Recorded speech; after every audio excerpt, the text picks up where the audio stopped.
আচ্ছা, তো এখন আমরা করব হচ্ছে অপ অ্যাম্প হচ্ছে অপারেশনাল অ্যাম্প্লিফায়ার। ঠিক আছে, অপারেশনাল অ্যাম্প্লিফায়ার কি করে, কিছু কিছু ম্যাথামেটিক্যাল অপারেশন আছে যেগুলোকে আমরা অপারেশনাল অ্যাম্প্লিফায়ারের মাধ্যমে ট্রিট করতে পারি বাই ইউজিং সার্কিটস। ঠিক আছে, এবার এখানে আমরা যেটা করব আজকে প্র্যাকটিক্যালে, এমনি অপ অ্যাম্পের মাধ্যমে আমরা অপ অ্যাম্পকে অ্যাজ ইনভার্টিং অ্যাম্প্লিফায়ার, নন ইনভার্টিং অ্যাম্প্লিফায়ার, ইন্টিগ্রেটার, ডিফারেন্সিয়েটার, এরকম অনেকগুলো অপারেশনাল কাজে ইউজ করতে পারি।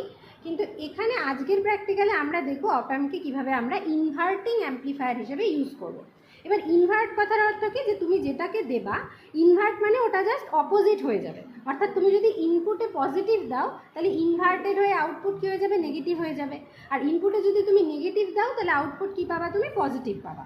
তো এটা হচ্ছে বেসিক্যালি অপ অ্যাম্পের সার্কিট সিম্বলটা এরকম দেখতে হয়। এগুলো হচ্ছে অপ অ্যাম্পের লেগ। এটা হচ্ছে ইনভার্টিং লেগ, যেখানে মাইনাস সাইনটা দেখতে পাচ্ছ। এটা হচ্ছে নন ইনভার্টিং লেগ, যেখানে প্লাস সাইনটা দেখতে পাচ্ছ। অর্থাৎ ইনপুটটা যদি তুমি 2 নাম্বার, এটা 2 নাম্বার লেগ, এটা 3 নাম্বার লেগ। ঠিক আছে, এটা হচ্ছে আমাদের দুটো ভোল্টেজ, যেটার মাধ্যমে আমরা অপ অ্যাম্পকে অপারেট করার জন্য বা অ্যাক্টিভ রাখার জন্য ইউজ করে থাকি, পাওয়ার সাপ্লাই ভোল্টেজ আর কি। এখানে আমরা দিচ্ছি, এটা হচ্ছে 4 নাম্বার লেগ, এটা 2 নাম্বার লেগ, এটা 3 নাম্বার। 2 নাম্বার লেগ হচ্ছে ইনভার্টিং লেগ, 3 নাম্বার নন ইনভার্টিং লেগ, 4 নাম্বারে দিচ্ছি নেগেটিভ সাপ্লাই। এটা হচ্ছে আমাদের 6 নাম্বার লেগ। 6 নাম্বার লেগে আমরা কি করছি, 6 নাম্বার লেগে আমরা আউটপুট পাচ্ছি। ঠিক আছে, আর এটা হচ্ছে আমাদের 7 নাম্বার লেগ। 7 নাম্বার লেগে আমরা পজিটিভ সাপ্লাই দিচ্ছি। এই সাপ্লাই ভোল্টেজ দুটোর কাজ হচ্ছে অপ অ্যাম্পকে অ্যাক্টিভ রাখা।